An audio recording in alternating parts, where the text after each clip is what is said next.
What is up, everybody? Welcome to another episode of Limited Resources. This is episode number 300 and...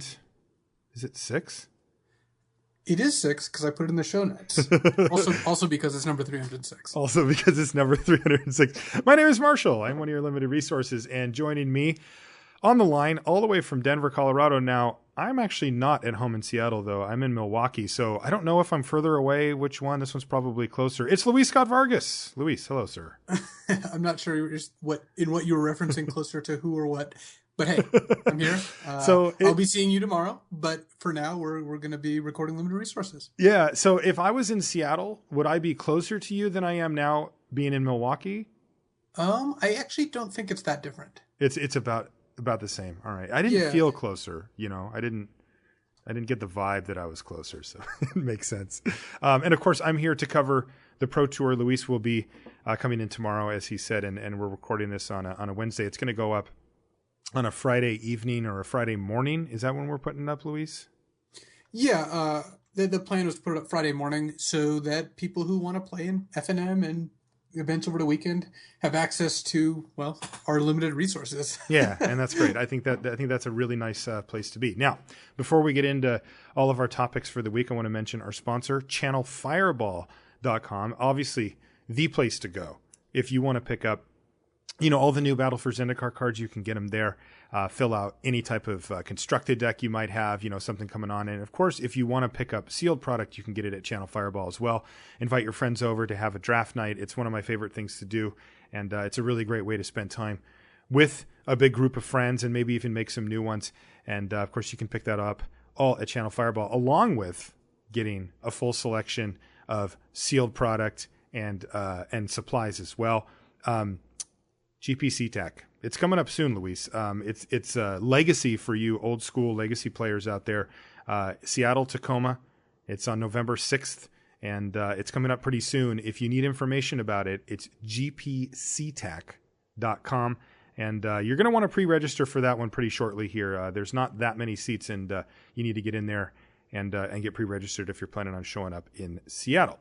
And I'm flying all 1,317 miles there, because that's how far Denver is from Seattle, as opposed to a paltry 1,046 miles to Wisconsin. Okay, so it actually was pretty similar. You had that felt out. Yeah, I'm going to be driving about 50 miles to the GP. What are you driving in? Is it a BMW? It is. It's my car, and I'm excited. That should be a really fun event to cover. Also, the show is brought to you, of course, by you. Patreon is where you can support the show directly. If you'd like to do that, there's a whole slew of different options there, and you get access to some pretty cool stuff that other people don't, including the ability to ask a Patreon question of the week, which I've got here from Max Miller, and he brings up a potentially controversial topic. I think this is an interesting one. I think I know how Luis and I feel, but the opinions vary. He says, here's an MTGO specific question. He says, I've been in a few close games where my opponent is ahead, but has run down their clock. Remember, on Magic Online, each player starts with 25 minutes of clock. It's like a chess clock. Whenever you have priority, it's going on your time. So right. If you use all your 25 minutes, you just lose the match straight up. You just lose the whole match, no matter what game, no matter what was happening. And Max here says that he's been in some positions where his opponent's clock is getting low. They're getting to that point where it's going to expire and they're going to lose the match. He says, in some of these situations, I find that if I take a more defensive or conservative line, which may not be the correct play, I could gum up the board enough that it will become very difficult for them to win before their timer runs out. Do you consider that a potential win condition that I should look out for? Or should I just focus on playing the best games that I can? This is a super interesting question because it dives into territory that we don't normally face, in live Magic that often, because we don't have these clocks that are so specific and specific to each player. So, Luis, how do you approach that? If you see your opponent getting down to 2 minutes, do you still keep attacking if you think that it's a marginally good attack, or do you kind of pump the brakes and say, look, buddy, you used up your clock and I'm going to punish you for it? So it's really interesting question, because we tend to think of Magic Online as being just a mirror of Magic, but it very clearly isn't. And this is one of the bigger differences. I don't think that there's anything wrong to playing to the clock. Like, if your opponent is on 2 minutes, you can sideboard, like going into game 3, if your opponent's on 2 minutes and you're on like 15, there's no way you run out of time. You could sideboard into a more defensive deck and try to not attack, knowing that's a win condition. I don't think there's anything wrong with that, because everyone has an equal clock to start out with, and your opponent used up more of theirs. I mean, that's just part of the skill of the game. This is the game we're playing. We're playing, trying to win the match of Magic Online. I think if you want to be the best Magic player you can, you probably shouldn't focus on that very much. Like, I tend to not try to play to the clock, just because I want to, like, when I play Magic Online, I'm doing it, well, for fun is part of it, and part of that fun is for me trying to win games of Magic, not win games of Magic Online specifically. So I guess I personally would tend towards just kind of trying to play correctly, because I think that teaches you better long-term lessons. I really don't think that you can say that it's wrong, unethical or anything like that to play to the clock. And I have played to the clock before. Like, if I've been in a high-stakes match and I really care about the outcome, like, as opposed to just like a random like 8-4, but like if I'm playing for top 8 of a big Magic Online event, my opponent just is on like 2 minutes, like, yeah, I'm gonna treat that as a victory condition, and I'm gonna use it to my advantage. So I'm not recommending you activate Mutavault 17 times in a row, which someone did at the Magic Online Championships, the 16-player tournament 2 years ago that I was covering it, and I expressed my displeasure there. That there it's even just completely inappropriate, but whatever.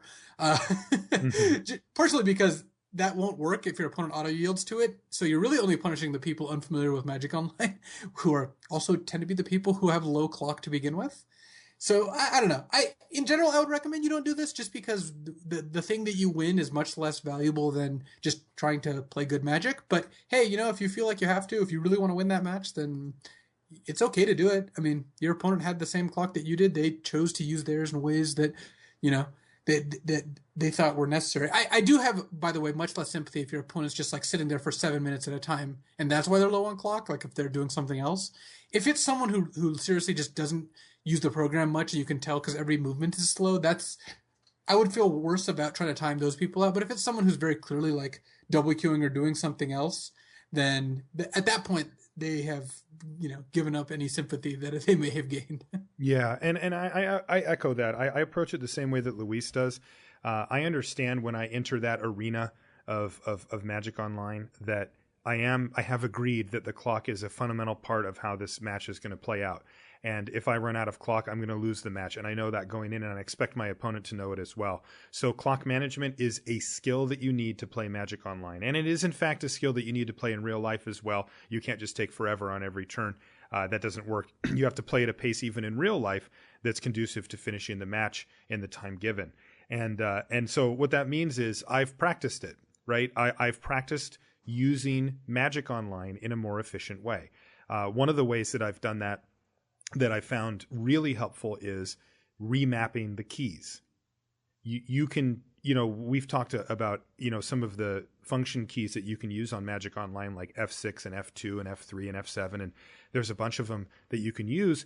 But did you know that if you go into your account section and your input settings on Magic Online, it's very easy to change the key that it is. So like, for example, on my keyboard, I have G is the F6, and I used go. That, like, I just look at it and it says go, because that's kind of how I think about F6, which is auto yield to everything. It basically says I'm not going to do anything for the rest of the turn, so it's your turn now. And I'll push that when I'm done with my turn. So if it's turn 1 and I don't have a 1-drop, I'll go land and press G, and then it just ships a turn back, and it took half a second. F I use for the OK button. I jokingly call that fine. And then D is the undo, like the button that says it's F3 is what it is on the regular thing, and it basically says to undo. That's basically the oops, I shouldn't have F6'd here, and then you press that. And having my fingers just right there all the time makes it a lot more quick and a lot more efficient for me to do it. And that's a skill that I had to learn and work towards, to get into my comfort zone. And if my opponent doesn't take the time to do that, I'm okay if they lose to the clock. That said, what I want to echo about what Luis said is that I will not play to the clock unless it gets really close. Like if they have a minute and a half, and we're just starting a game, yes, I will absolutely make the conservative play. I will not attack in a way that is like makes me slightly ahead or lures me into a race with the opponent, because I'm just not incentivized to do so. But if they've got 4.5 minutes and we're starting the game, I'm just going to play normal until, the point comes when I know that it's really close, because it's actually a lot of time. And if your opponent decides to start playing quickly and you start playing suboptimally to try to bat that, you often put yourself in a worse position instead of just playing correctly and just trying to beat them straight up. But when their clock gets really low, yeah, I'll do that. I will never do the things like what you described, Luis, where people intentionally try to activate things. I've seen people do some really shady stuff to like try to trade you in the middle of a game. Yeah, well, that's just breaking the terms of service. It is, right? That's just like against the rules, right? Yeah, it is illegal to trade your opponent. I mean, that's just one of the things that's against the code of conduct. Okay. Yeah. And, but I've seen people do that. I've even seen people do that while people were streaming. And, I've had lesser versions of that happen to me as well, where my opponent tried to get me by, like talking to me in the chat, by saying, "Oh, good game," or, I thought you weren't going to draw it or whatever. And I'm, you want to be polite to that person, but I know what they're doing. They're trying to get me to type in the chat and not do it. So anyway, we'll wrap this up. But I think Luis and I are on the same page with this, which is that you do not have to feel bad about trying to get your opponent to time out. But just remember that you're there to get better at Magic, and that doesn't necessarily translate to paper Magic. So if you're looking to practice on Magic Online, that's not necessarily going to get you ahead. Okay, so for our main topic, we're going to do a couple of things. Oh, actually, let's do a Crack-A-Pack first. And then we'll get into the main topic, where we're going to do two different things. I'll talk about that in a minute. But speaking of Crack-A-Pack, we're testing here, and we're missing some uncommons. Mm-hmm. I don't want to say what they are because they're kind of embarrassing. And okay, I just started cracking packs for them because also I wanted to open an expedition. Oh God! But luckily for you, Paul Cheon, he does a video blog, a chlog, if you will, and so he filmed me opening all the packs. Oh, with you in mind. So why you're gonna have video. Do that? You didn't. I think I opened like half a box. Oh my God! For no real reason either. You have a bunch of your good friends and, by the way, professional Magic players at your place ready to draft, and you're just going through a box, opening them, looking for uncommons in an expedition. What is wrong with you? Accurate. Good God. I'm not watching that chlog. I can't get through it. I couldn't chlog through that. So I got this pack from Andy at GP Madison. Thank you, Andy. Much appreciated. Also, little hint here. This is not the last pack that we'll be opening on the podcast today. So you can look forward to that. And like I've said before, remember, these ones, all these cards are going to go into the big pile that we'll send off on our next Patreon giveaway. Anybody that is a patron of the show on patreon.com/limitedresources is eligible for the giveaway, no matter how much they give. All right, first card up, Luis, is Oracle of Dust.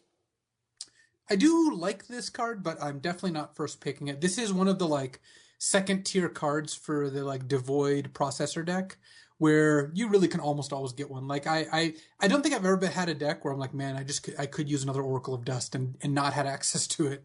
Yeah, that's how I felt too. I've appreciated the 3/5 body when you need a big blocker, and occasionally the game goes long enough where the ingest and process stuff actually pops up. But like you said, the most you really want is one. Seek the Wilds is next. That's the 1 and a green sorcery. Look at the top 4 cards of your library. You can reveal a creature or land and put them in, and then the rest go on the bottom in any order. Oh, the green demonic tutor? I wouldn't go that far. I actually don't love Seek the Wilds. It's a little more playable than I thought it was, just because it feels like there aren't tons of 2-drops, and taking off turn 2 to cast this is less bad than it would be in other formats, but this is still a card which you get with 3 cards left in the pack frequently.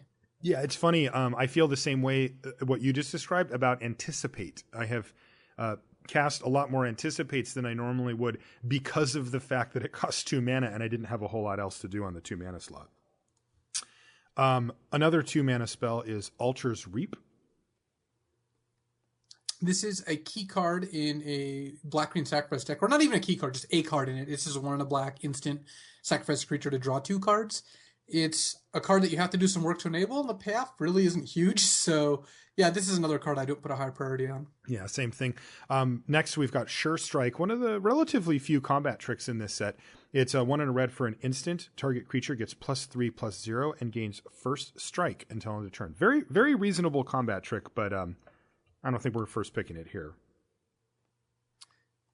Yeah, I agree. Next, we've got Kite Sail Scout. That's the 1/1 flyer for white. It's not an ally. As usual, I have been unimpressed by this card. Yeah, there are some cards which I think we underrated that looked bad and are actually good. This card we correctly rated. It looks bad, and it is bad. And it is bad. Next up is Tightening Coils, a card that we'll be talking about in a bit as well. It's the 1 and a blue enchant creature aura, and the creature gets -6/-0 and loses flying.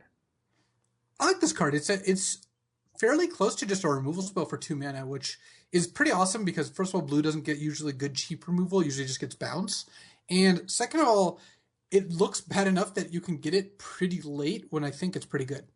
Yeah, the deck, I really have liked it in a deck with a lot of flyers as well, because not only does it take a potential flyer down to the ground, but even if they've put a bunch of resources into some big Eldrazi or, a 5/5 or something like that, the downside to Tightening Coils is normally that the creature still gets to block. And so you've kind of left this annoying blocker there that didn't really remove it. But when you're trying to kill them in the air with flyers, all of a sudden that doesn't matter anymore. And Tightening Coils, like you said, looks like a real removal spell in that deck. And I really think it fits in well in that, especially only for 2 mana. I mean, sometimes people are playing things that cost 7 mana and you're nullifying them effectively for 2. It's pretty great. I think the biggest problem with Tightening Coils is if you put it and Pin to the Earth side by side and ask people which text belongs on which card, they would not get it right. Yeah, this is the makeup call. Speaking of big Eldrazi Devastator is the 8 colorless 8/9 with trample. This is even worse than I first thought it was, and I did not think it was good. Basically, you don't need to play this almost ever. You can almost always, if you're the deck that wants an expensive card, you can get an expensive card that's better. This is just the bottom of the barrel. Yeah, the problem, of course, being that this thing costs the full 8, where there's competitive cards that cost 6 and 7 mana, and that means that this one falls down the ladder pretty quickly. Well, here's a removal spell, Demon's Grasp. That's the 4 and a black sorcery. Target creature gets -5/-5 until end of turn. Yeah, Demon's Grasp is an okay card. It's nothing I'm excited about. I would actually just take Tightening Coils over it right now. So it's not a great removal spell. It's just a fine one. You're not going to get a mana advantage. It's sorcery, so you're not really blowing anyone out like mid-combat. It's just not a card I'm really impressed with. Yeah, I haven't cut one from a black deck. I think I've ran even 2 of them. But yeah, every time it feels more in the necessary evil camp than in the sweet, I got another Demon's Grasp. You just like, I better pick up one of these. Looming Spires is next. That's the red enters a battlefield, tap land. It gives a creature +1/+1 and first strike until end of turn. These lands are pretty good. I generally like the cycle of them. They're not cards I prioritize super early, but they're better than the mid-range playables because you usually get to play these and they add value to your deck. Yeah, and our next card is Fertile Thicket, which is the green version of that. It's the one that lets you look at the top 5 cards of your library, and you can put a basic land on top of your library and the rest on the bottom in any order.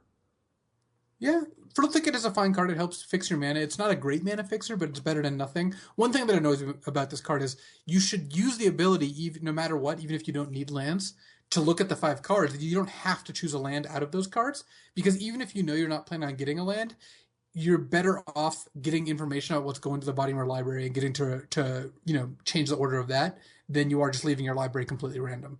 And it's an annoying little bit of memory game, which I don't like, but I feel compelled to do because it is strictly better to do that. And it's just free. It is just free. Okay. Well, that brings us to our uncommons, and our first one's a nice one. It's Drana's Emissary. That's the 1 white black 2/2 flyer. That's a vampire cleric ally, and also has at the beginning of your upkeep, you gain a life and your opponent loses a life. Yeah, that Drana's Emissary is the best card in this pack by miles, and it's a great card. It's a card I do not mind first picking, even though it's a gold card. Ooh, that's impressive, because that is not an easy thing to do. Now, we were talking a few minutes ago, Luis, about Eldrazi Devastator, and our next card is, kind Kind of similar. It's Ulamog's Despoiler. It's another just kind of huge threat. It's 6 mana, though, for a 5/5. And if you can process 2 cards, it gets 4 +1/+1 counters on it, making it a big fat 9/9 for 6 mana if you've set it up properly. And otherwise, it's a 5/5 for 6. I got to say, I have not been that impressed by Ulamog's Despoiler either, even though it only costs 6 mana and you can get a pretty huge threat out of it sometimes. I still like some of the other Eldrazi, even at uncommon and even a common one better than this one. Where are you at on the Despoiler? It's fairly replaceable. This is just not a card I prioritize. It's fine. I mean, when if it's a 9/9, even like a third of the time, it's pretty big, and a 6 mana 5/5 is not terrible at its face, but it's kind of hard to get going. It's not a card I would take super early. Okay. This next one's been a huge question mark card for me, and I had some of the questions answered actually at the GP in Madison that I did coverage at, where I actually got to see it in action multiple times, and I got to say I was pretty impressed. It's Molten Nursery. And that's the 2 and a red enchantment with Devoid, and it says whenever you cast a colorless spell, it deals 1 damage to target creature or player. Molten Nursery is clearly a build around, and it I think medium gets there. Like, there are decks where this is just quite strong, but I think a lot of it relies on what you're playing against, because yes, there are some decks that can't beat an enchantment that pings for 1 every single turn, because they just have a bunch of X1s and they're just dead to it. Mm-hmm. But some decks don't care about that very much, and Molten Nursery is closer to the 1 damage every turn than it is to 2 to 3 damage even every third or fourth turn. It's hard to get 3 spells off, so really 2 is the most realistic max.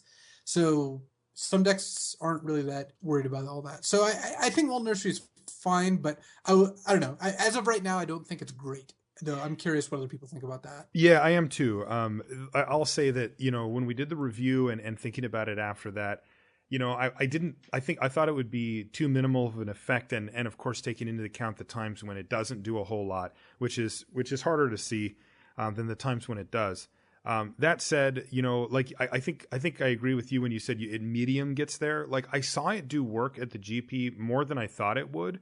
But also there were times where it didn't look very good, specifically when top decked late in a game, because these decks tend to kind of, play out their creatures and spells. And yeah, sometimes you get to ping a few things later, but it doesn't match up well with the late part of the game. If you play this on turn 3 and then you play a colorless card and then a colorless card on the next 2 turns, you're often going to kill something or add up to something and, pick off a 2-drop or a Scion or something that matters. And if you draw this thing on turn 8 or 9 and play it, and then even if you play a colorless card the next turn, it's often just not up to snuff to kill the things that you actually need to kill. So while it does do more work than I thought, it still has a pretty high setup cost, and I'm not in love with it. But it is the kind of card that if I was in the dedicated Devoid deck, that I would look to pick up in the mid to late part of the pack and be pretty happy about it. Yep. Go ahead. No, I would mostly agree with you. I think that Molten Nursery has some room to move one way or the other, in my estimation, just because I'm not so locked in on any, on it being great or terrible. Mm-hmm. But I don't think it's going to be. I would have trouble seeing it as a card which I'm really excited to first pick, and that I don't think is going to change by that much. Yeah. All right. So our rare, or should I say mythic rare, is Void Winnower. So this is going to ask a very big question. So this is, of course, the 9 colorless mana 11/9 Eldrazi. It says your opponents can't cast spells with even converted mana costs, and creatures. Your opponents can't block with creatures with even converted mana costs. So the question that Void Winnower really asks is, can we ramp big time? Because this is 9 mana for a really powerful creature. This thing, I have seen it absolutely dominate every time it hits. But the question is it actually hitting the battlefield that often? Yeah, I opened this pack card in a pack today. I'm sure you'll be glad to hear. Not a pack in a draft, just like a pack randomly. I was going to ask if you were drafting. It seems like one of the really expensive cards that I don't think is insane, just because any card that costs 9 is probably not insane. But if you want to, I mean, if you're a ramp deck, this is a plausible finish. I'd much rather have like Ulamog, for example. I'll pay the extra mana to get double exile, but Void Winnower is a card. Yeah. It's not a card I would take over Drana's Emissary, by the way. Yeah, so that is the question here, right? Is, are you going for the huge top end with Void Winnower? Are you taking Drana's Emissary, which is kind of awkwardly a gold card as your first pick, especially in a set that, which we're going to talk about in a few minutes, it kind of wants you to decide where you're at and stick with it. What do you actually take out of the pack here? I think that Drana's Emissary is just the best card. Okay. And you're willing to take a gold card? Yeah, over a pack like this, if you put, something slightly better in there at common, like a Clutch of Currents or something, then it becomes a little more difficult. But given that the power level of Drana's Emissary is higher than everything else, I don't see a reason to take something else. Okay, I think at this point, like if I was sitting down with the coverage guys to do a draft, I would take Void Winnower, and I would see if I could just ramp that thing out. I haven't played with or against it myself yet, but I've heard that most people have said it's very, very difficult to beat once you get it down. I think it is very difficult to beat, and I could actually even see it being the pick, but when you first pick out a 9-drop, you are committing to spending 9 mana on it. That is a lot. Yeah, and I'm fully ready to have that be completely wrong. I mean, it's not my general style either, but I don't know. I've kind of wanted to try out and see if I can just do the big stuff deck, which I've tried once and it was okay. But yeah, maybe Void Winter isn't the payoff that I want, but I'm willing to sacrifice a first pick to find out, especially when my next pick is like. A gold card or something like that, which I think is good, but I really hate committing. But I guess if I'm taking a 9-drop, I'm committing pretty hard anyway. Picking a high rarity card to try to figure out how good it is very valid. All right, so let's move on to the main topic here, Luis. Look, one of the great things about having you on the podcast and Eric on Constructed Resources is that, and which is different from what I've had in the past, is that you're a full-on professional Magic player, and that means that when you lead up to the Pro Tour, you're getting ready with your testing team and putting in real hardcore solid effort into figuring out what's going on. Now I know you've been busy, but still most of us are still poking around on Magic Online, figuring out what we want to do for the pre-release drafts and stuff like that. Well, you're sitting there with a bunch of really good Magic players drafting and discussing and apparently occasionally cracking a bunch of packs open for no reason. So I wanted to get your thoughts on how you're approaching Battle for Zendikar Limited as you test with Team ChannelFireball. So when I first joined the show, in fact, the first Pro Tour that I went to while being a co-host, we didn't record an episode the week of the Pro Tour. You recorded an episode with BDM instead. Mm-hmm. And after that Pro Tour, and after talking with the people who left feedback on the subreddit and just thinking about it in general, I was like, I didn't really like that. I don't like skipping the week of the Pro Tour because I think people want to listen to the show every week, and skipping the week, right when the set comes out, when everyone really wants this information, didn't seem fair to the listeners, and it didn't seem like, maybe it would have been okay, but I really like doing the episode of the week of the Pro Tour, and part of it I realized is because it forces me to think and actually, get to my thoughts to a point where I can explain them, because being able to teach something is a lot harder than just knowing it. And I'm not claiming I have solved the format. Our team is exactly perfect on this by any stretch, but I think it's cool that I at least have to, get my thoughts into a cohesive form so that I can explain where I'm at, which actually helps me figure out where I'm at too. So the listeners are actually helping you test for the Pro Tour is what you're saying. Yeah, I actually think that's true. I think that's true. Cool. I mean, today we're going to talk about the decks I like most. I had to write up what I like about each of these decks and why. And it's like, well, that actually does help me kind of crystallize my thoughts on the subject. And it's also interesting to see where I'm at right now, because it could be very different in like a couple weeks. One of the cool parts about Pro Tours specifically, besides the fact that it drives me to play all this Magic, is that you don't have a ton of time. This is still the infancy of the format. It's still only just a couple weeks old, and that's not enough time. There's 10 different color pairs that are all, have some support at the very least, and others have, some have more than others, but they're all decks. And I haven't had time to draft all of them multiple times. Some of them I actually haven't drafted at all, just because, I've done probably around a little less than 20 drafts at this point, but that's not enough to draft because first of all, I draft the ones I'm most confident are the ones I've drafted most often. Also, I've watched other people's drafts, which is very valuable too. Watching other teammates draft and just talk about the draft, and see how that's going. But it's not enough time to really drill down on the format completely. So I get to discover, this is part of my discovery phase of the format. And, both you and I are just jamming on drafts and trying to see where we're at, and taking stock where we're at 2 weeks in is very valuable. Yeah. And so I think it's pretty interesting. It's just great for the show too, because, we get to combine the brain power of you and me, but also you get to, hear what Josh Utter-Layton thinks about the draft format, and you get to pick the brains of all the guys on Team ChannelFireball and really, kind of come up with a little bit more of a consensus, because one of the great things about a weekly podcast is that we get to keep revisiting this, right? That's one of the beautiful things about Limited, and especially Draft, is that it changes, it morphs, things that we say this week aren't necessarily true next week. And that gives us more stuff to talk about and fun stuff to kind of dissect on the show. But I got to say, I just think it's awesome to have the opportunity to get a chance to hear what you've discovered after putting in testing. And of course, that is partially going to be, some of the stuff that you got.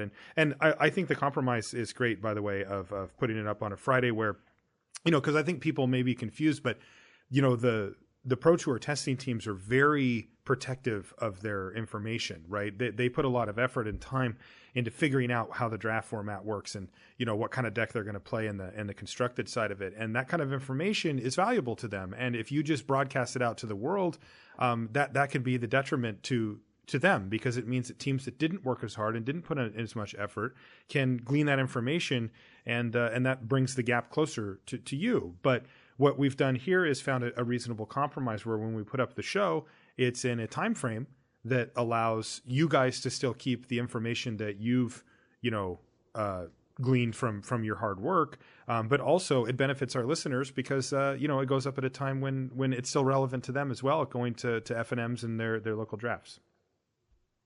Yeah, I mean, that's the idea. Hopefully it works out that way. And actually, one of the things to note is that right now we're talking more about where I'm at, because we're gonna have I'm gonna have a much better sense in like a week after we play in the Pro Tour and after we discuss what happened there. So again, I think it's interesting to keep checking back in, and that's true of just anyone listening too. Like from week to week, I would imagine your views of the format are going to be different in the first 5-6 weeks.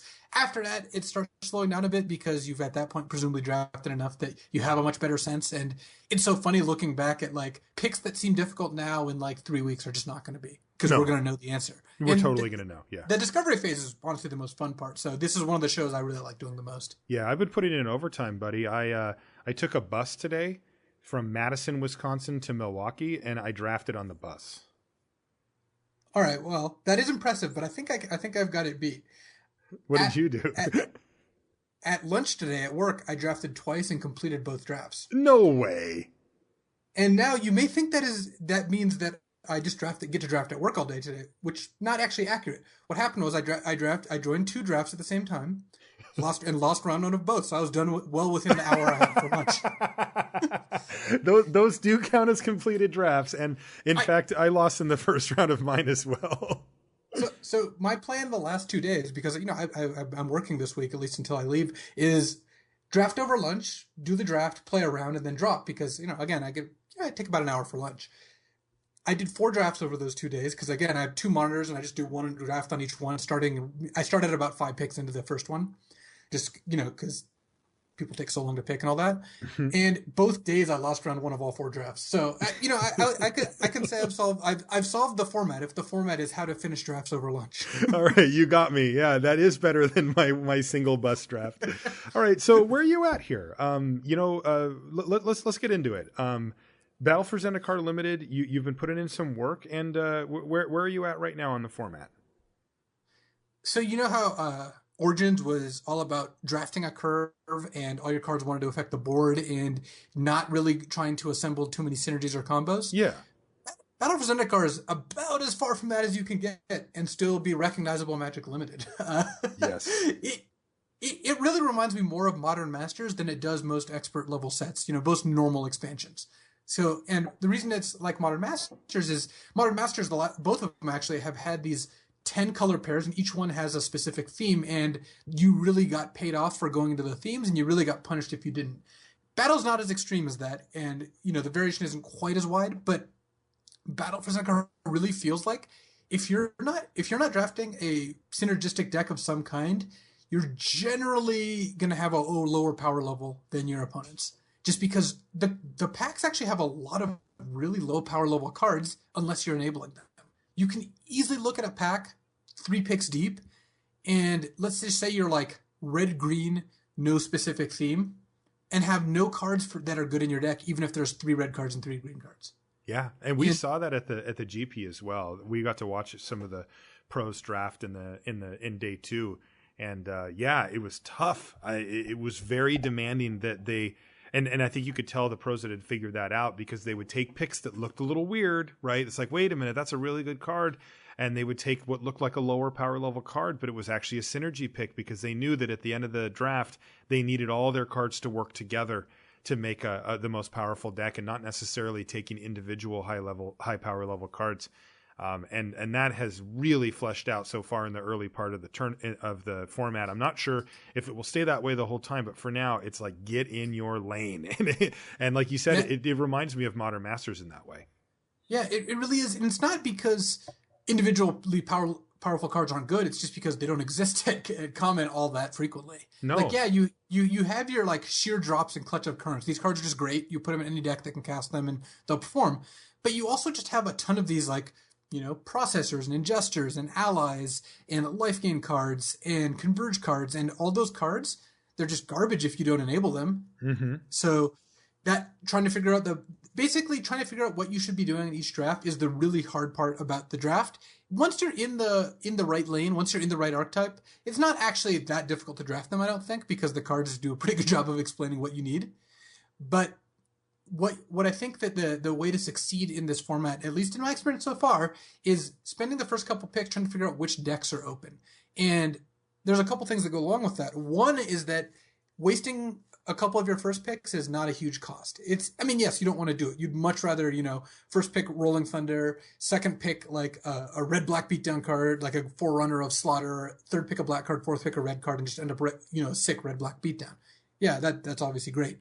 But what happens some of the times, you'll first pick a Rolling Thunder, and then you'll second pick a blue card, and then you'll third pick a blue card, then you'll fourth pick a sheer drop, a white card, and then you'll fifth pick a white card, and you'll see that white blue is open, and you'll just go into that, and you'll abandon your Rolling Thunder, or the Drana's Emissary from the Kraken pack we just did.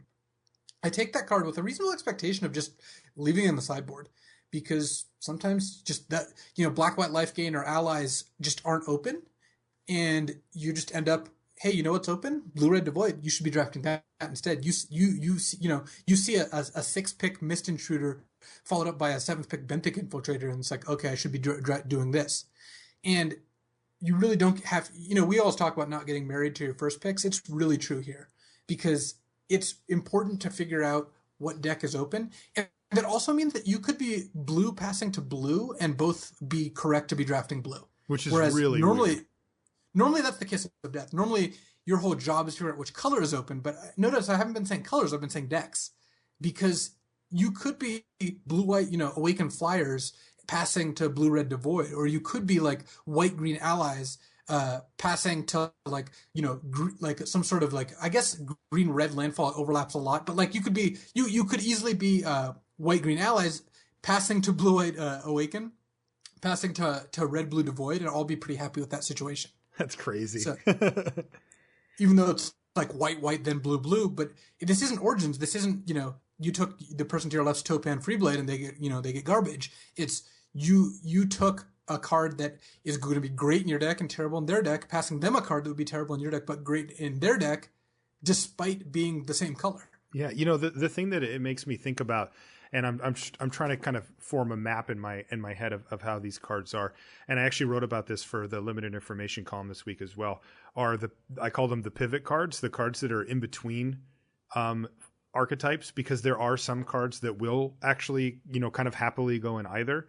One of the ones that I was thinking of is Vestige of Emrakul, which is the 3/4 Trampler for 3 and a red, and it has Devoid.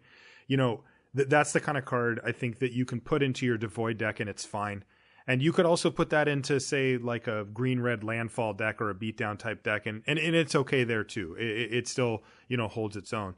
The tricky bit is that neither it doesn't excel in either deck. No, definitely not. Right, and so it can be kind of the glue, but it's really funny because like the example I used in the column was, let's say you open, a kind of a spectrum of cards, like a Vile Aggregate, that thing, the Vestige of Emrakul, and then, something on the other end of the spectrum for maybe a different deck or whatever.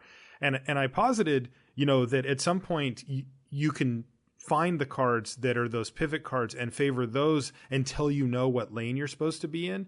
But I also posited, well, should you then take Vestige of Emrakul over Vile Aggregate to stay open? Because look, we preach it on the show all the time. You got to stay open. You really, in a format like this, you're really rewarded for finding your lane and sticking in it. But you know what my answer was? Hell no. You take Vile Aggregate and you shoot for the stars, right? You give yourself the best chance to have the best deck that you can. And sure, if it doesn't pile together, you have to be willing to sacrifice those early picks and move into something else, which is never fun, right? That's not what you want to be doing.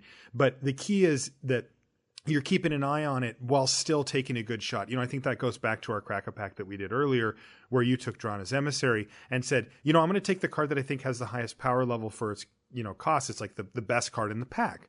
And even though it's gold and even though it doesn't go into every deck or whatever, I'm going to see if this deck's here. And if it is, then I'm going to be really, really happy. And if not, you said it. You said, I'm willing to say I'm not going to play this card a good percentage of the time.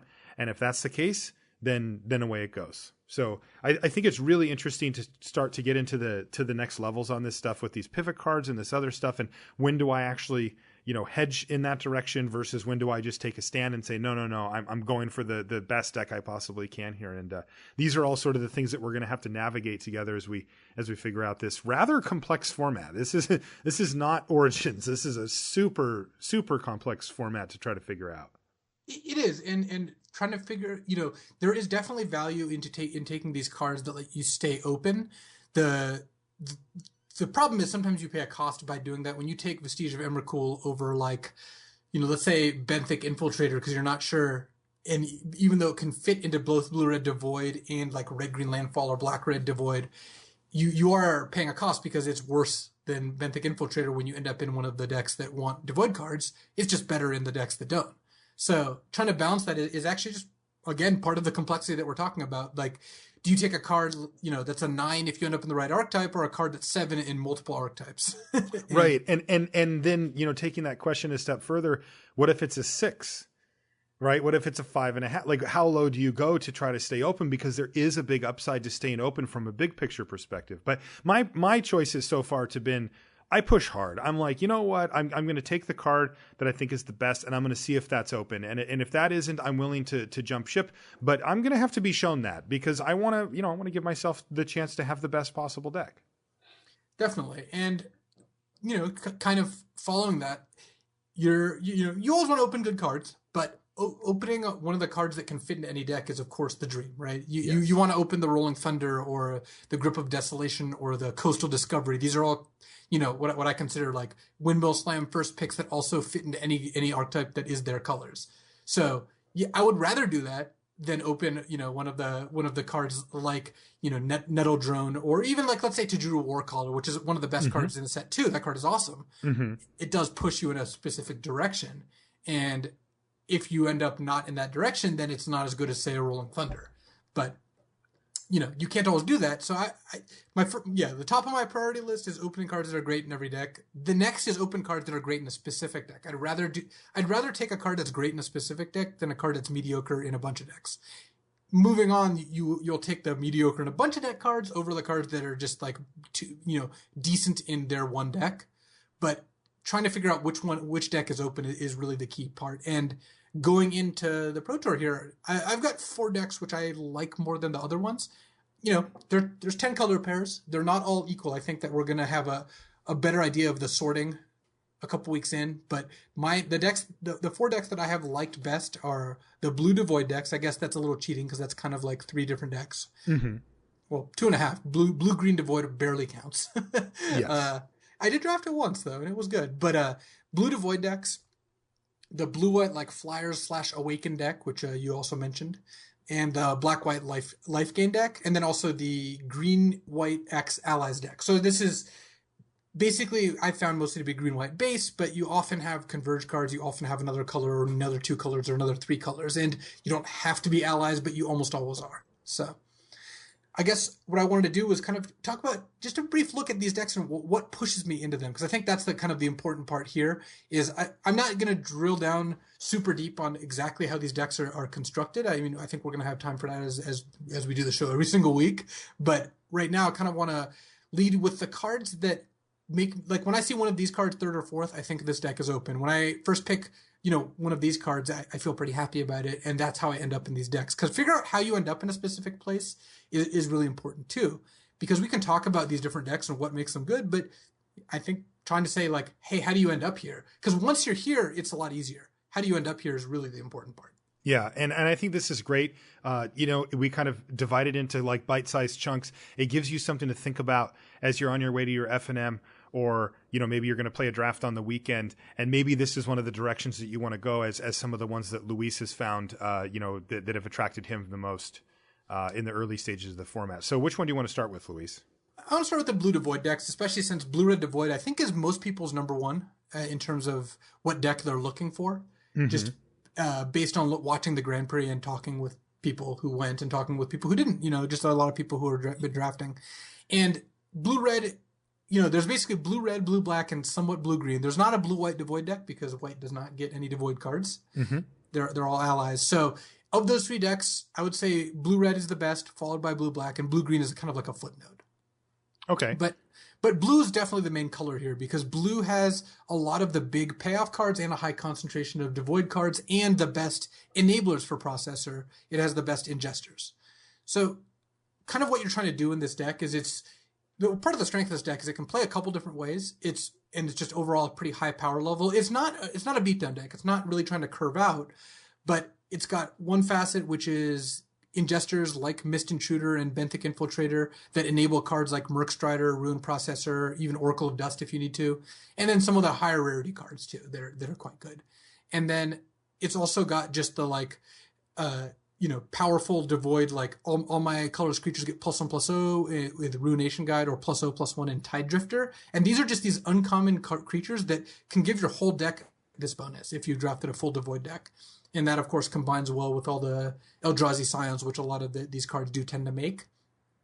And then you also have just some of the powerful individual cards that push you there. And these are the cards that I really want to talk about seeing early, like Vile Aggregate is one of them. I mean, this card is rising in everyone's estimation every week, despite starting pretty high. Yeah. And it's really one of the biggest reasons to go in this deck, because it's frequently a 3/5 or a 4/5 even in the first couple turns.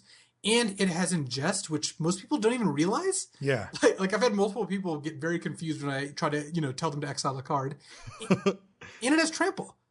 So it just does everything. For 3 mana. Yeah, it's a 3 mana 1/5 ingest by itself. Also technically trample, though that's not super relevant there. But 3 mana, like 2 in a red for a 1/5 ingest is a card this deck would just play. Yes. and sometimes it's a 4/5 or a 5/5 or an 8/5. It gets I've had huge. someone die to it because I sacked Spawning Bed and just got 3 more 1/1s. Oh, like as a combat trick? Yeah. So I'm very happy first. Yeah, exactly. Yeah, as a combat trick, they blocked with like a 2/2 to chump or whatever. Oh, that's sweet. I'm very happy first picking Vile Aggregate. I think this card is amazing. Another card, the pair I mentioned, Ruination Guide and Tide Drifter, the 3/2 and the 0/5.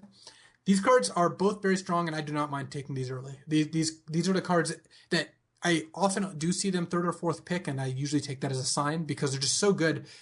The Tide Drifter is great because it's an early blocker for 2 mana, and then it just makes all your creatures harder to kill. And then Ruination Guide really buffs your Scions, and it really buffs just your whole team, especially like Infiltrators and Mist Intruders, because you just get to whack your opponent for twice as much damage per hit. Yeah. Ruination Guide's really high on my list, and we saw it spike really hard at the GP as well as a card that people were really looking out for. I think that one's kind of on a rocket as well. It's really great.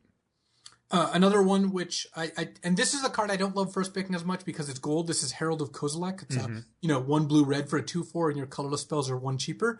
But this is a 3 mana 2/4, which is already quite good, and it makes all the cards in your deck cheaper if you're like the full colorless deck, or even if you're at an 80% colorless deck, it's still an amazing mana accelerator. Sometimes this essentially adds 2 mana a turn because you can cast 2 spells.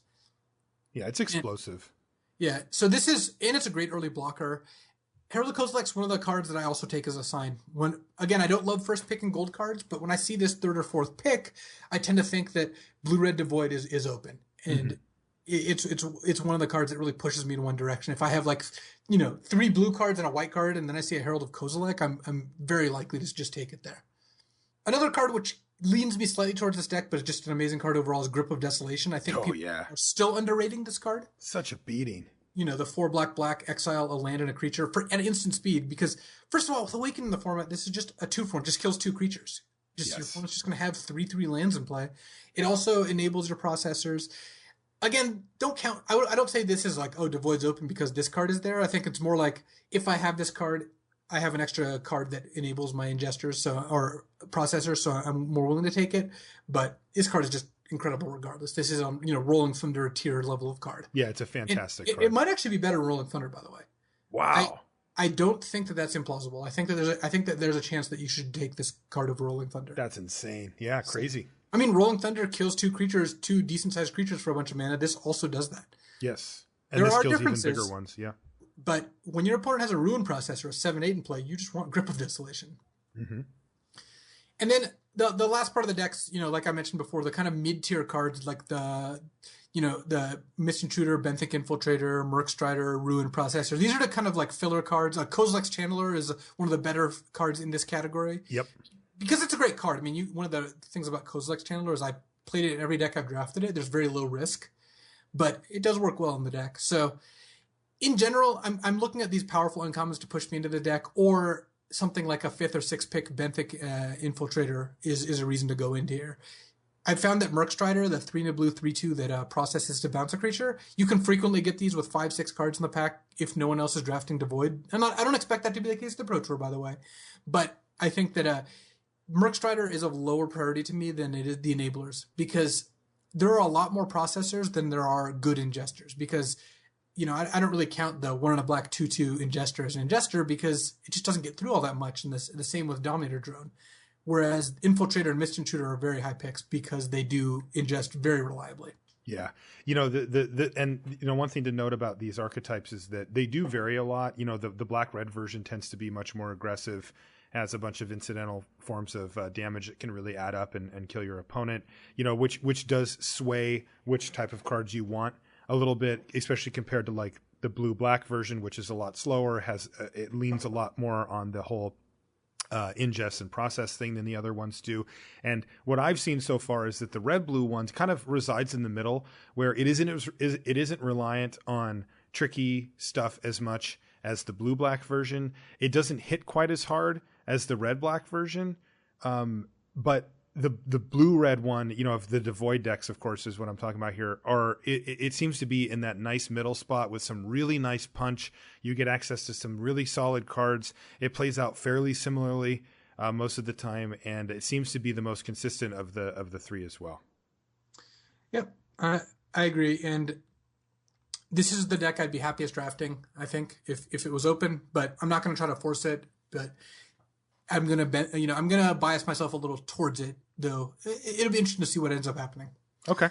So another deck I found myself in a lot, because there's a lot of ways to get to it. Again, one of the things I find interesting is looking at what are the paths that you take to get to these decks. And the multicolor green-white allies converge deck. This is like a lot of decks kind of mashed together here, and that's part of the reason that I think it's easy to get into. There's a lot of ways to get into these decks, and this deck is usually like fairly token based. Like it wants a lot of creatures in play. It wants fixing fairly highly, and it's just trying to play a bunch of powerful spells. One of the advantages of drafting this converge deck, which is basically always been a green base at the very least, even though frequently it is green-white base, is that it just gets to take any good card it sees. It can splash Painful Truths, exert influence. It can, and not even the converge cards. It can also play your powerful like single color cards like Clutch of Currents or Halimar Tidecaller are cards that I both splash to good effect.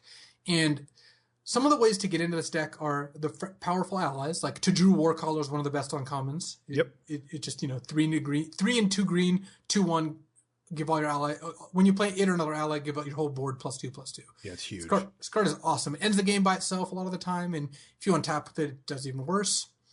Resolute Blade Master is another card that's good in this deck, though it's just like a worse version of Tajuru Warcaller. Yeah, that's how it plays out. Yeah. Yeah, I mean, it's the 3 red white 2/2 and gives everything double strike. It's worse because it requires you to have larger creatures to begin with. It's not as good with 1/1s, and because red white is harder to cast than green green. Another card I really like taking early is Angel of Renewal. Oh yeah. 5 and a white, 4/4 flying, an ally, by the way, which is relevant. And when you play it, gain a life for each creature you control. Part of the reason I like this card too is that it fits in a bunch of different decks. So by no means do I think, oh, green-white allies is open when I see Angel of Renewal, third pick. It's more like Angel of Renewal is a great card and I'll play it in green-white or blue-white or black-white or whatever, and it's just good in all those decks. Another card which I think people are getting as good, but still I see it 4th pick pack 1 sometimes, and I'm very confused, is Retreat to Emeria, the white retreat. Oh yeah. 3 and a white, and then whenever you play a land, you either get a 1/1 ally, so it just re-triggers your allies every single turn, or give your whole team ++1 this turn. And this card is awesome. Yeah, I've seen it do serious work at the GP as well. I mean, it's a little slow, but it pays you back quickly enough. And if you have the allies theme going, it gets absurd very quickly.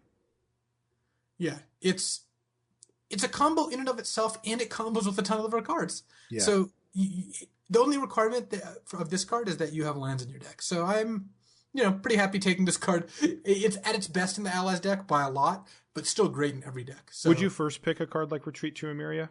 Oh yeah, I would be no happy problem first there. picking this Okay. card. I think it's just powerful enough that you're happy with it. Okay. Tajuru Beastmaster, the 5 and a green 5/5 that gives everything +1/+1 when you play an ally. This card is kind of another worse Tajuru Warcaller, but still good. But still good, yeah. And it's common. So yeah, it's common, and the 5/5's big that it leaves behind too. So when I see a Tajuru Blade or Beastmaster like 6 pick, which sometimes you just do, this is one of my signals that, okay, this deck is open. I should be looking at this deck. Yeah, because the Warcaller and the Beastmaster are kind of the big payoffs in on the green side for these ally decks, and that's definitely a sign if nobody wants it. Because the Beastmaster's good. That's a good card. It's tough. It lives in a tough world because it's so easy to compare to the Warcaller. But every time I've seen the Beastmaster come down, I've been really impressed. And like I said, the Warcaller, while has more punch when it comes in, it's just a 2/1 on the battlefield. So if the dust does happen to settle in some way, or you don't have that many creatures or whatever, then you're left with a much smaller body, where the Beastmaster hits hard. I think it's a 5/5 that has a similar effect where it pumps up your team. That said, the Warcaller is significantly better, but don't forget the Beastmaster. That card's really good too. It is. And then a card that has impressed me is a Fire Mantle Mage. Yeah. Interestingly, Luis, that card has impressed me as well. Is that why you wrote it on the show notes? That is, and is Fire Mantle Mage. You just stole it, yeah. But Fire Mantle Mage is the uncommon ally for 2 and a red, and it's a 2/2, and it's the one that gives everybody menace, so they can't be blocked except by 2 or more creatures. And every time that thing's come down, it has just wreaked havoc with the board, because, one thing that you do see happen is that the board will stall out against these ally decks where the opponent will have some walls and some 2/3s and stuff like that. And it kind of slows them down a bit until they can find their big finisher, like the Warcaller or whatever, to really pound in a bunch of damage. But I found that this Fire Mantle Mage does a pretty good impression where you're looking at it like, oh goodness, I'm double blocking with a wall and another thing, maybe killing a creature. But if they've gone wide on you, it just makes your life very difficult. And I think that card it went up a lot for me over the course of the GP weekend. I'll say that.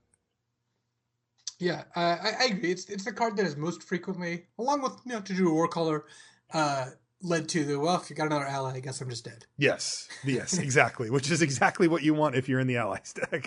Right. So some of the key commons for this deck are Lifespring Druid, because you are often splashing a 3rd and 4th color in order to make a lot of your cards work. So this is the 2 and a green 2/1 taps for any color. Not an ally, unfortunately, but still quite good, which also enables cards like Unified Front, the 3 and a white converge, make 1 on allies. This is a worse version of Retreat to Emeria. It's funny how many worse versions of great uncommons there are in this set. Mm-hmm. Though Unified Front's a great card too. I mean, you'll definitely want, it's one of the reasons to be in this deck. It's also one of the few and the easiest ways to get multiple allies onto the battlefield in one turn. When you have a Tajuru Warcaller, it doesn't matter which order you play them in, your opponent is dead. Yeah. Either you have a bunch of 1/1s that turn into 3/3, or you give all your creatures +6/+6. Which I have been on the bad end of that before, and it's just a joke. Like, you're looking at, like, really? And then if you have anything else, you know, the first strike one just makes it completely laughable. Menace, you know, the Fire Mantle Mage we just saw. This is why you need to draft these synergy decks. Can you imagine a deck just full of? This is why I don't like red green landfall as much, because it's just a bunch of dorky creatures. It doesn't get to like put 3 1/1s into play and give your whole team +6/+6 in first strike. It just doesn't have the capacity to do a play like that. And that's just a combination of these 2 uncommons. Granted, they're both high picks, but like, Tajuru Beastmaster plus Unified Front is a very attainable combo, and this is very good still. Yeah. So no, I agree. Yeah. And other commons which I've found creeping up in my pick order are Evolving Wilds. Part of which, part of the reason is that you often just want to splash a card in this format, and Evolving Wilds is just a safe bet. If you take that card, you're going to put it in your deck, and it's going to be decent. Interesting. So, yeah, that makes a lot of sense. If I have, well, it depends on my first couple picks. If I have like, two blue cards that are not particularly splashable, I'm not as likely to take Evolving Wilds, because I'm more often going to end up in a 2-color deck. But if I have a Tajuru Warcall and a Lifespring Druid, I'll take Evolving Wilds very high in that situation, because it's just one of the better commons for this deck. Do you anticipate when you are in this deck? I anticipate. No, not that anticipate. Do you plan on being in 3 colors when you're drafting allies? Yes, I think that you're more often in 3 colors than in 2. And you said it's a green-white base? Green-white are the 2 most common colors. Green for sure. I have been like green-blue splash something else, but green is the most common color. If you're in like the red-white aggressive allies deck, then you are generally not 3 colors. And same with like black-white life gain allies. Those are both like, I consider 2-color, like just color pair archetypes. Mm-hmm. But green X allies is frequently 3+ colors, because it lets you use cards like Tajuru Stalwart, one of the really important cards of the deck, the 2 green 0/1 Converge, because you end up playing this as a 3/4 a lot of the time, and it just buys you so much time. Oh yeah. And then you just get late cards like the Skyrider, Skyrider Elf, the blue green X Converge flyer, and there's just no reason not to be 3 colors. Unified Front's really, really good. Like basically, I take mana fixing high enough that I can be 3 colors without costing myself a ton. Especially since I found that, as much as I dislike Natural Connection, for example, the tuna green instant that lets you search for land and put it into play tapped. Mm-hmm. If you want to play 3 or 4 colors, this card does help you do that. And I haven't found myself pressured so much in this format that that taking turn 3 off is as bad as it sounds. Okay. Yeah, that's interesting. That the key thing that I'm taking away here, if I'm going to F&M to draft or whatever, is ally deck green-white based, but often with a 3rd color, likely red, and that I need to make sure that I'm prioritizing mana fixing properly. That doesn't mean taking it, over everything else, but it does mean that that's one of the factors that I have to work out to make this deck work. But if I get all the pieces, it sounds like the deck's really good. It is, and you should be taking Lifespring Druid and Evolving Wilds pretty highly. Natural Connection I would not take very high. Like, if you're not wheeling this card, then maybe you're not in the right deck, because not very many of the other decks actually want it. Right. And in general, like, the ways to get into this are the powerful uncommon allies like the Warcaller or Retreat to Emeria or Angel of Renewal or even Resolute Blade Master. But you can kind of end up here if you just take good green and white cards and then end up splashing. In order, the colors you splash are red is by far the most frequent because of the allies, followed by blue for cards like Clutch of Currents, Halimar Tidecaller, and followed by black is the one you least likely are to splash. It's just not a ton of reasons to splash black. Sometimes you do, but not a ton of reasons. All right. So the next archetype I want to talk about is the blue-white Skies/Awaken deck. This is a lot less themed than these other decks. Isn't that funny? Yeah, this deck is mostly just a pile of good cards. Which is funny because we're just saying, so don't weird. do that. Yeah, and I'm glad that this made it on your list. I wrote about this again in the column as well, because I noticed how well it did at the GP. And when I started to look through the list of cards and look at some of the deck lists that people had drafted, I'm like, these just don't really have anything to do with each other. And it's such a departure from what we're used to already in this set of like thinking, okay, I got to be committed. Everything's got to be colorless. It better say ally on it. And here it's just like kind of this motley crew of like reasonably good creatures, reasonably good spells that just work well together. And it just seems that they've just kind of met in the middle somehow. So I think there are 2 main reasons that this is the case. One is that flying is very good in this format. It's just better in this format than it has been in a lot of them. even the mediocre looking flyers like the 3/3 Flying Vigilance, I think that card is pretty solid. Yes. It's just no one has good defense. I mean, there's Giant Mantis, the 2/4 reach, but in general the removal's fairly bad and flyers are good. And speaking of removal, blue and white actually get good removal this time. Yes. I think that white is the best removal color by just a decent margin. Yeah. I mean, it between Gideon's Reproach, Sheer Drop, and Smite the Monstrous, white is pretty removal flooded, and those are all 3 like fairly high caliber cards. Yeah, and then going along the lines of the classic blue-white skies, archetype, there's plenty of good blockers on the ground for relatively cheap. I know that Fortified Rampart is a card that has gone up in a lot of people's estimation, including mine.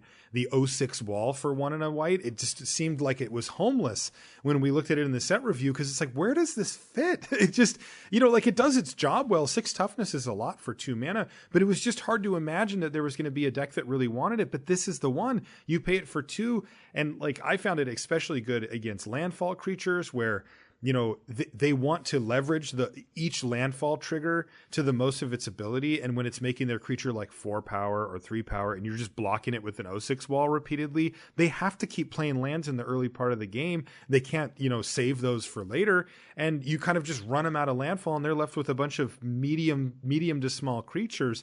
And it's all behind this stupid 06 wall that just didn't seem like it had a thing. And then, going even further into that, the tempo plays, right? This is the type of deck that can really take advantage of the strong tempo plays that are available in the format. Clutch of Currents is one that you've mentioned a few times on the show, Luis, and we liked it from the beginning. I love it still. I draft it highly. I play it every time. I think it's really good. Rush of Ice is like the bad Clutch of Currents. I'm much less likely to play that card, but even then you can. And even a card like Adverse Conditions can buy you so much time if you're beating down in the air with an Air Force against an Eldrazi or a couple of big landfall creatures that you're having a hard time with. And even those cards, which are traditionally kind of mediocre, can really shine in this type of deck. It's all the pieces are very much here to make this deck good, and it is. Yeah, it really is. I think there are a couple easy ways to end up in this deck, and this is the deck that has a lot of fallback cards, like because you don't cost yourself much when you end up here, because a lot of the cards in this deck are just good cards. So it's one of the lower risk archetypes. When when your first 4 picks are cards that go in blue, red, devoid, and then just it gets completely cut, you kind of end up with your first 4 picks just being either weak cards or just on the sidelines completely. If your first 4 picks are cards that could go in one of these colors, and then you end up in this deck, or don't, you're fine either way. Right. If if you take a Clutch and a Coastal Discovery in your first 2 cards, you're happy no matter where you end up, because those cards are just great. So by the way, those were my literal first 2 picks on the bus draft today. Just wanted to say that. And you lost? Yeah, and I had a pretty good blue-white Flyers deck, but I found a glaring weakness. It was the Valakut Invoker. Oh yeah, that card is quite good. Yeah. That's another card, by the way, I like splashing in the White Green Allies deck. There you go. Yeah, solid card for the late game. Right. Anyway, we won't go down that rabbit hole, but let's just say blue-white doesn't have a lot of great answers to that card if the game ends up going long. Yeah. So the card which by far is the strongest correlation with me being in this deck is Halimar Tidecaller. This is the 2/3 that regrows an Awakened card and gives all your land creatures flying. Halimar Tidecaller is amazing. I was actually talking to one of my coworkers, MJ, Michael Jacob, and because he's watched me do a bunch of drafts. He's like, I've never seen you pass Halimar Tidecaller. He's watched me do like 10 drafts or something. Mm-hmm. I'm like, I don't think I have yet. It's very just strong. One of my favorite cards. It's just an incredibly strong card. It regrows a really good card because all the Awakened cards are good. And giving your lands flying is super relevant.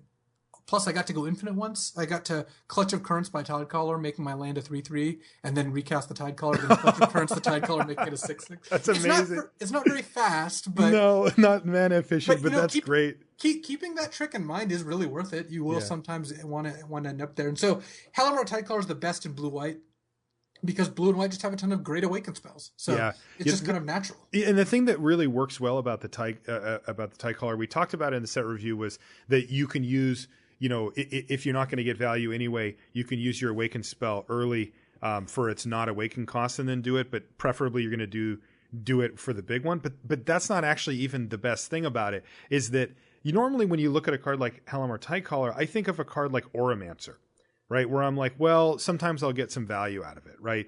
But the problem with a card like Oromancer, which gets an enchantment back from the graveyard when you cast it, is that getting an enchantment in the graveyard is often very problematic. But Awaken cards go there automatically. They're just sitting there waiting for you to pick them up, just as the course of normally playing them. And it's like, it's an easy thing to overlook, but when I think about a card like Halimar Tidecaller, I might think at first blush, oh, it's kind of got a high setup cost, right? Like, it's one of those cards that, like, it kind of wants me to have these other type of cards, and then they have to be in the graveyard, and, you know, it's like, maybe it's not worth it. But the fact is the way things actually play out, it asks almost nothing of you. It's a 2/3 for 3, which is serviceable. And then as you move through the game, these cards just end up in the graveyard, either from playing them for their not awaken cost, or even ideally awakening. They go in the graveyard, you get them back right away. And then this random thing where you're like, oh, your lands get flying. It's like, that's a weird sentence. But when you play it, it's like, holy crap, right? Like, I've got a 4/4 and a 3/3 flyer now that are hitting you for 7, and you're dead next turn unless you do something. And this stuff pops up all the time with this Halimar Tidecaller. It's not like I got to combo off by getting something back and redoing it. It just happens in the natural flow of the game, and it doesn't even ask that much to actually do it. Well, so. the big cost you have to pay is you have to put a lot of these great cards in your deck. Yeah, so, and draft them early. Yeah. So Halimar Tidecaller, I'm going to end up blowing a lot with this card. It's also a fine card to splash in the ally deck if you end up with some good Awaken cards. Coastal Discovery is another card which I'm likely to first pick if I see it. You know, the Awaken 6-mana draw 2 cards. Like, this card is awesome. It's great in every deck, so it's not like it's more likely to be in blue-white by that much, though it is a little more likely because it does combine well with other cards in the blue-white deck. And then, like we just talked about, Clutch of Currents is just a huge part of this deck. Yep.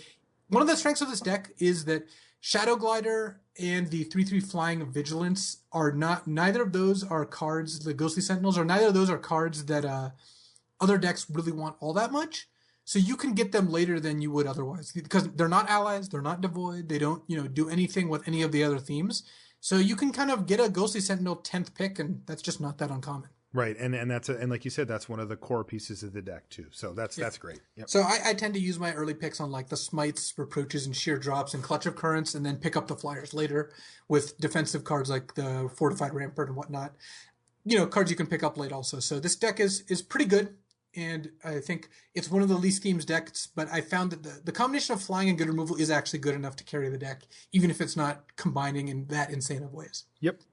So the last deck I want to mention is the Black-White Life Gain deck, which is actually the opposite of the Blue-White deck because all of its cards look terrible, and they combine to make some disgustingly good cards.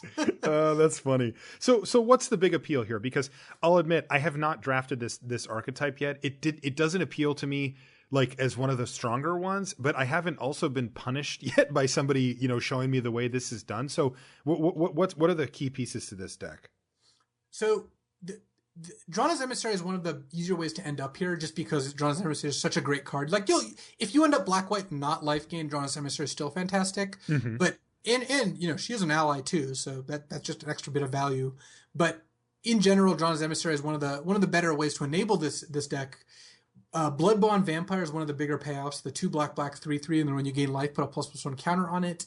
And Carrier Thrall and Serene Steward or not Carrier Thrall, sorry. Malakir Familiar and Serene Steward are the other two. The 2/1 Flying Death Touch that gets ++1, and the 2/2 Ally, which whenever you gain life, you can pay a white to put a ++1 counter on a creature. All these cards pay you pretty reasonably well for life gain, though Malakir Familiar is fine on its own. The other two, you really do need life gain to make good. And the biggest boon for this deck is Colostro Healer. I think this might be one of just the most underrated cards in the set. Since we panned it, we gave it a terrible grade. We think we gave it like a D or something. Right. And in general, you can get them with 3 cards left in the pack. But I think Colostro Healer secretly is just great. So this is the 1 in a black common. This is 1 in a black for a 1/2 ally, Vampire Cleric, that drains your opponent for 1 whenever you play an ally. How can this be so great? How does it work? So, first of all, it enables all your other life gain cards. Your Bloodbond Vampires and Serene Stewards are higher up on the list there. Like, if in Bloodbond Vampire is an ally. So if your opponent plays a Colostro Healer, then plays a turn 4 Bloodbond Vampire, it's already a 4/4. Just boom, right away. Right away. As soon as it comes into play. And it's probably attacking as at least a 5/5. Also, it's pretty gross, Colostro Healer with Retreat to Emeria. just make a creature and drain them every turn, or Unified Front. And it stacks up really well in multiples. And sometimes you actually even get like a rare like March from the Tomb, which Raise Deads or Resurrects, puts directly into play up to 8 mana worth of allies. Though that's a rare that doesn't come up all that often. But in general, I found Colossus Healer to be really strong. Yeah, I've heard other people saying, like I said, I haven't had a chance to play it myself, and we didn't really get to see it much on camera at the GP, but I have definitely heard rumblings of that, and that card is one that I certainly have earmarked because it's hard to see, right? It's like it's hard to exactly picture it going off, but but I've heard enough people say that they really liked it that I think it's legit. Yeah, it's the sort of thing that looking at things in the on the spoiler really don't give you the full sense of it. And I don't feel bad at all that we thought this card is terrible. It just looks terrible. But as it turns out, one of the bigger discoveries I've found is not that this card's a first pick. I'm not saying that. I'm saying this card went from what I consider a straight unplayable, very bad, to very good. Right. That difference is huge. It's not like Sheer Drop, which went from very good to just good. Mm-hmm. That wasn't a big difference. Even though I'm not saying Colossus Healer is better than Sheer Drop, I'm just saying Colossus Healer is a lot better than it looks. Yeah, so, and it's it's one of the biggest movers, right? Like we're always going to be tweaking the dials on our ratings and on our view on a card, but when one of them switches like a full letter grade or two, that's one that we should keep our eye out on for, because it means that there's something going on here that we didn't anticipate or that wasn't obvious, at least at the first look. Exactly, and Colossus Healer is just, I think, one of the better reasons to be in this deck. Retreat to Hagra, the Black Retreat, can drain them from one every play a land. Is that worth it?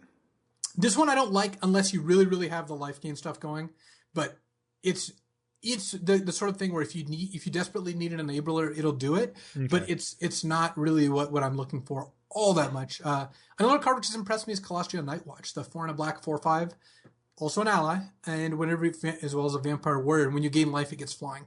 Yeah. It turns out just 5 mana 4/5 is a decent sized body, and this just gets flying a lot of the time on your turn. Not usually as an instant, but on your turn it does. Okay, and a 4/5 flyer, if even if it was just half the time, that would be a pretty darn good card. Yeah, and then lastly, there's also the Healer, the 2 mana, 1 and a white for a 1/3, and then you pay a white and tap to gain a life. So the Stonehaven Medic. Stonehaven Medic, which is not an ally again. You got to read these type lines.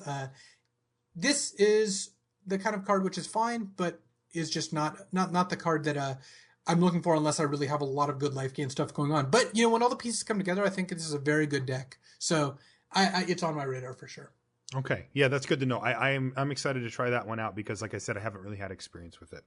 Okay, good. So those are the archetypes that Luis wants. Before we sign off for the day, we're going to do a little bit of something that we did before with Tim Willoughby. We're going to do a little bit more of an in-depth Crack-A-Pack. Now, I'm going to warn you that this is going to go a bit quicker than the one that we did earlier. I'm going to kind of, go through the cards a little more quickly, mainly because what we're doing is we've got it set up, and I've got with me here a awesome volunteer. Thank you so much for coming on. We've got Corbin Hosler here. Corbin, welcome to Limited Resources. Your first time on the show. Yeah, thank you guys. Yeah, so I'm rooming with Corbin for a night here while we wait to get our hotels for the Pro Tour, and Corbin, you may know him from Brainstorm Brewery. That's the finance podcast. He does a weekly show about Magic finance for those of you that are into trying to maximize value, right? I mean, if you do it in draft, you might do it on there, and you can join Corbin every single week with Marcel, Ryan, and Jason over there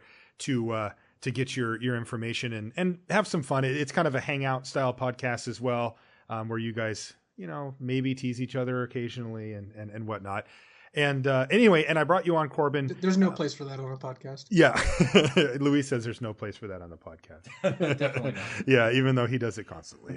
So what we're going to do is we're going to go 4 picks deep into this thing. We did this with Tim Willoughby before, and so that means that, Corbin, you are going to be the other 3 players, and you have to isolate each pick and think just like that, and we're going to be the player that you're passing to us here. And like I said, I'm going to go a little quickly through this to kind of get to the meat of the pack right away and discuss what we're really deciding here. And then we're going to go 4 picks deep and kind of get an idea, Luis, especially from you, about where you want to go with these early ones. So this first pack, by the way, is from Christian. He gave this to me at GP Madison. Thank you. Where's the one that you're opening from, Corbin? Yeah, we have Matthew Yeah, he was Madison. also from Madison. And then what about the other two before we get going here? This is James and Vicky Knorr. Thank you or maybe it's just Knorr. Thank you very much. And Jeremy also. He says he's blessed. He put #blessed on the podcast. All right, so here's our pack one, pick one. Corbin, you go ahead and get those moving, and Luis and I will start cracking on these ones. All right, Luis, salvage drone. Yep. No, we don't want that one. Swarm surge. That's the +2/+0 and first strike for all of your colorless creatures. Probably not first picking it though. That card has been pretty good at the GP, Luis. Yeah, I don't love Swarm Surge. It's a card that's definitely playable in the right deck. It's maybe better than I think we gave it credit for, but not really by much. It's just it's a finisher in an all devoid deck that you don't really need finishers all that often for, since that deck tends to do a pretty good job of finishing the game as is. Yeah, and it's not a first pick, right? So not even right. So let's get to the meat of this pack here. We've got Call the Scions. That's the 2 and a green that makes 2 1/1s. We've got a Merc Strider. We talked about that earlier. That's the 4 mana blue devoid creature that if you process it bounces. You know, it's the blue. It's kind of the mana war for the set.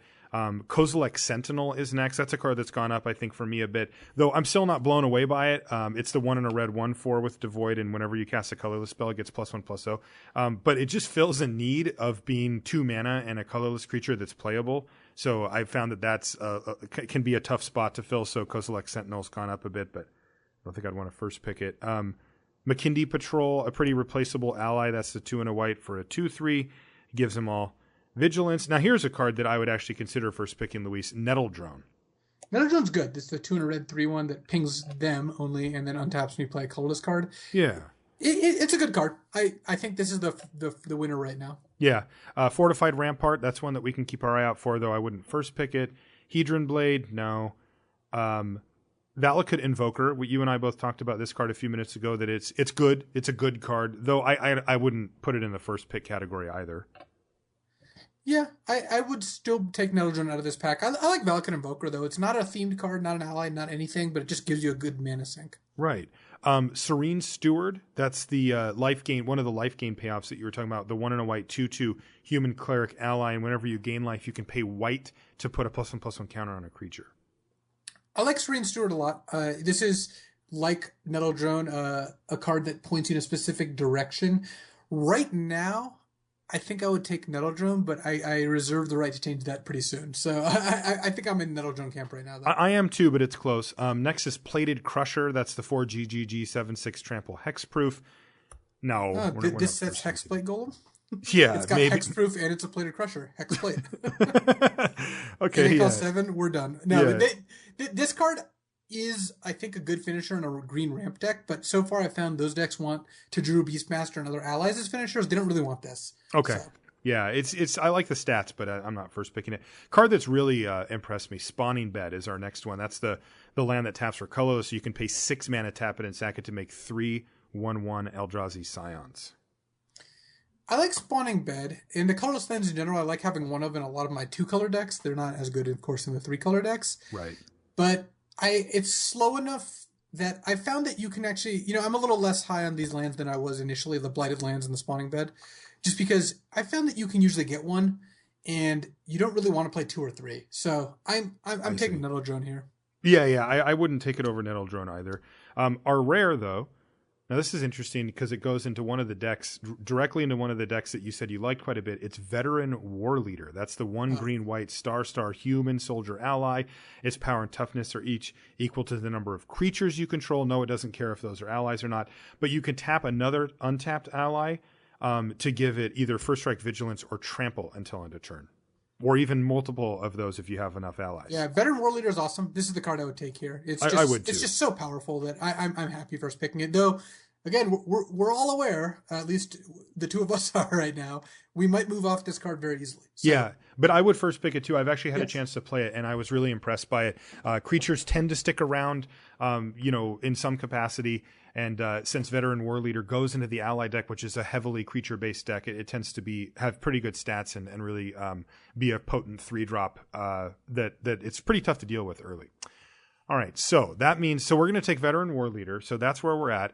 I just got past a pack from the player on my right, And let's take a look at what we've got here. So right off the bat, I see a Clutch of Currents, Luis. So that's one that I'm pretty happy taking, though it doesn't really go that well in this deck. You said you would, though, sometimes splash for blue for a card like Clutch in the Green-White Allies deck, right? I don't hate taking Clutch here. I mean, obviously, we're going to look at the rest of the pack. But if I took a Clutch here, I would be still weighing all my options and being ready to be open, but still not find it that unlikely to play both our first two picks in the same deck. Right. Yeah, okay. Next is Culling Drone. That's the 2-mana 2/2 with Ingest. No. Giant Mantis, that's on color. It's not an ally, but it's a good blocker. Is this a card you'd consider? It's not a card that I would take right here now. Yeah, I wouldn't either. Anticipate, no. Kite Sail Scout, that's the scout, that's the 1/1 flyer for one we talked about earlier. No. It's not an ally or anything. Shatter Skull Recruit is the 3 red 4/4 with Menace. It is an ally.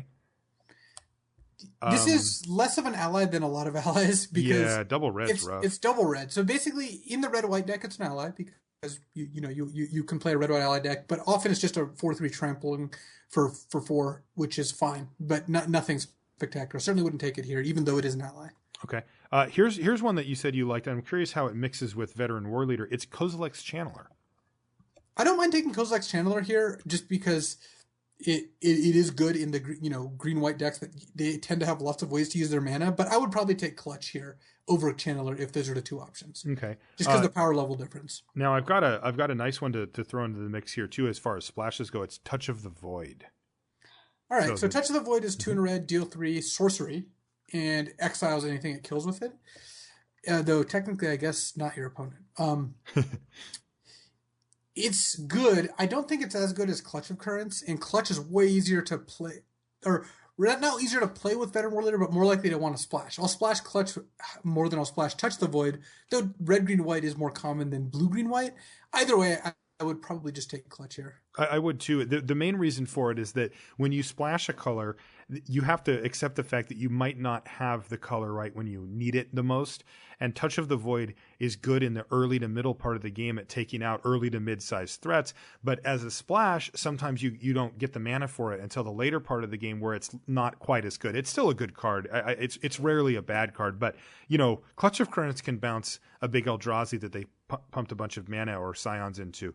It can take anything out that it needs to. And Touch of the Void, they play a 4/4, and your Touch of the Void looks a lot worse. So, yeah, I'm with you on that one. Ondu Greathorn. Another on-color card that's not synergistic with the ally deck. It's the 4-mana 2/3 with First Strike, and it's got landfall +2/+2. Yeah, it's not themed in really any particular way. I would not take this card here. Ondu Champion is somewhat like the Shatterskull Recruit we talked about earlier in that it's 2 red for a 4/3. It's an ally, and it's the one that gives your creatures trample. Oh, I think I mixed the two up before. Either way, the same point goes for both. They're both relatively unthemed allies that are good in the red-white deck, but nothing spectacular. And they both cost double red. It's really funny. Everything you said was completely true about the other one. It's just the only difference is one costs the colorless more. Cryptic Cruiser is next. That's the 3 in a blue for a 3/3 with Devoid, and you can pay 2 in a blue and process a card to tap a creature. Cryptic Cruiser is the sort of thing that's very on or off. In the really heavy ingest deck with lots of ways, lots of the 1-power ingesters that are hard to block, then it can be really, really good, but it's so dead otherwise. It's not good in the hey, I can exile 1 card per game deck, which sometimes exists too. Mm-hmm. So it's much less flexible than Clutch of Currents and overall less powerful. Sylvan Scrines are next uncommon. We're not going to take that. And that leaves us with a rare, which is Painful Truths, which is black, which you said is the least likely color to splash. But this is kind of a good card to splash. It's 2 in a black for a sorcery. You draw X cards and lose X life, where X is the number of colors of mana to cast to spent on it. I find that kind of interesting, though I don't know if this is necessarily the type of card you want to go for in a deck like that. It's the kind of card that I will splash for if I'm already in the Converge, multicolored deck. But I'm not going to take this early because you could just not end up there, and in which case it's just not very good. So, because it's not great in a 2-color deck. It's playable, but it's not great. I would be most likely to to take the Clutch of Currents out of this pack. And would I think too. that's interesting to speak too, because it gives us a lot of different directions to go. Yeah, we'll note here that there was an uncommon missing from this pack that we've been passed. All right, let's move on to the next pack here. We've got 2 more packs to go. So our first card off is Colostria Nightwatch. We talked about that one a few minutes ago. Another black card in the ally deck, but it kind of has a life gain theme going with it. Earthen Arms. You been playing any Earthen Arms? No, but I've enjoyed every time my opponents cast it because it's just not a good card. Because you just clutch the living hell out of whatever they put it on. Yeah, or anything. It's just not a powerful card. Merc Strider is next. We already had one of those earlier. The 3 and a blue Mana War. Would you consider it after we've taken the clutch? I would think about it, but I would still be unhappy if I have to take it here. All right. Sludge Crawler is next. That's the black 1/1 with Devoid and Ingest, and you can pay 2 colorless to give it +1/+1 until end of turn. No. Stonehaven Medic. Again, not an ally, but a reasonable blocker. 1 and a white for a 1/3. You can pay white and tap it to gain a life. I'm assuming this isn't really the type of thing you want with our Veteran War Leader and Clutch of Currents. No, I'm still not super happy about this pack, so I'm hoping to land on something a little better. Yeah, Volcanic Upheaval, that's the instant destroy a land. No. Here's your Lifespring Druid. That's interesting. All right. I'm kind of in for Lifespring Druid here. This is by far the most interesting card. Next is Valakut Predator. That's the 3 mana 2/2 that gets +2/+2 with landfall. No. Oh, here's a sheer drop. All right. So yeah, we're in business. We've definitely got some competition here. Marasa Ranger is next. That's the 4 mana 3/3, and you can landfall, pay 4 mana, 3 and a green, and put 2+1/+1 counters on it. Not an ally. No, and Marasa Ranger, it's a fine mana sink in the late game, and a 4 mana 3/3 is not the worst. So I definitely have played this card and expect to play it a decent amount. But yeah, I think it's worse than Lifespring Druid and worse than Sheer Drop. Ooh, wow, this is a really wow. Okay, so the next one is Skyrider Elf. All right, the blue-green X Converge. Yeah. So like maybe a 3/3 flyer in our deck. It's an ally too. Yeah, that is interesting. And then we've got one more card. The rare's missing here. But our last one is actually a really good card too. It's Windrider Patrol. All right, 3 blue 4/3 flyer, and then when it hits them, you get to scry for 2. Yeah, it's basically Ojutai. Yeah, there it is. There you are.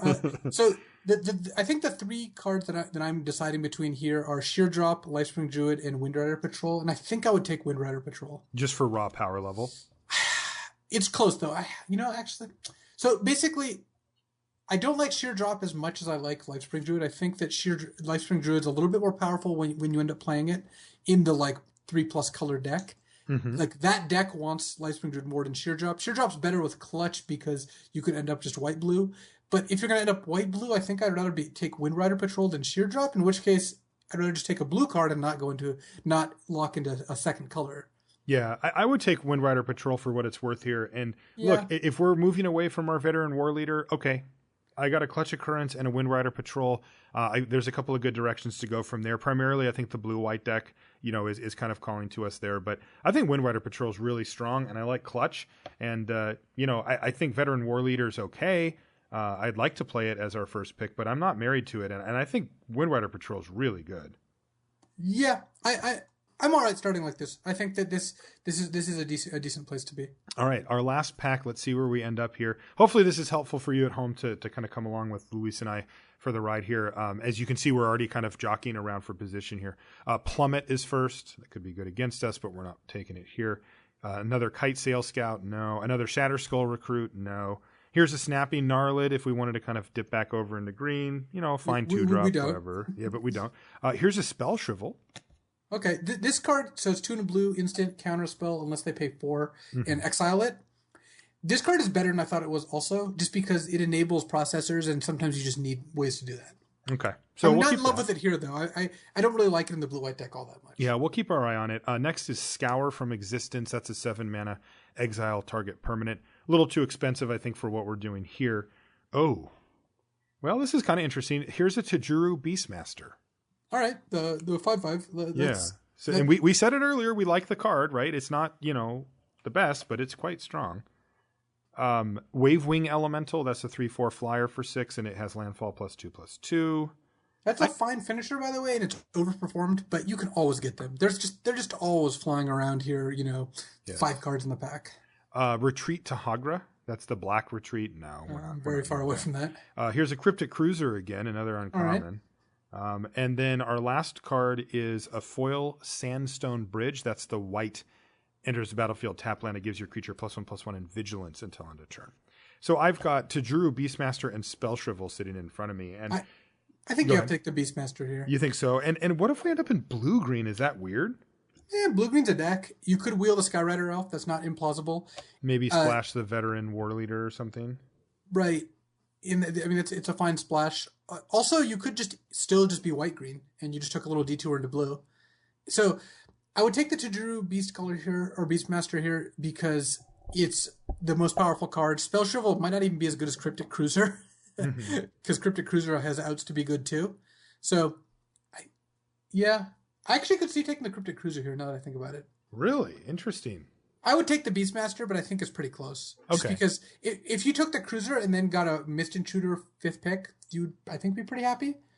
But Beastmaster shows it's the best ally card, and you've got some good options. So, unfortunately, this is a good 4 picks to demonstrate how a draft can start. We have no resolution here.